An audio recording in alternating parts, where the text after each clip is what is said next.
మహారాష్ట్రలోని సాంగ్లీ జిల్లాలో మొహిత్యాంచే వడ్గావ్ అనే గ్రామం ఉంది. ఆ ఊరిలో ప్రతిరోజు రాత్రి 7 గంటలకు ఒక సైరన్ మోగుతుంది. సైరన్ మోగిన వెంటనే ఊళ్ళో ఉన్నవారంతా ఫోన్లు పక్కన పడేసి టీవీలు ఆఫ్ చేస్తారు.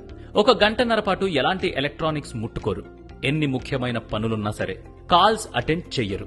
ఆ సమయంలో పిల్లలందరూ బుద్ధిగా చదువుకుంటారు. పెద్దలంతా ఒక చోట కూర్చొని మంచి చెడ్డల గురించి, ఊళ్ళో చేపట్టాల్సిన అభివృద్ధి కార్యక్రమాల గురించి చర్చిస్తారు. అయితే వాళ్లంతా ఇలా చేయడానికి బలమైన కారణమే ఉంది.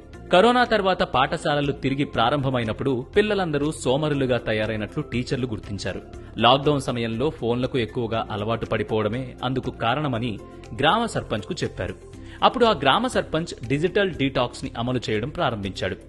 గంటల తరబడి ఫోన్లు చూడడం వల్ల చాలా మంది శారీరకంగా, మానసికంగా ఇబ్బందులకు గురవుతున్నారు. కాబట్టి ఫోన్లు లేదా ఇతర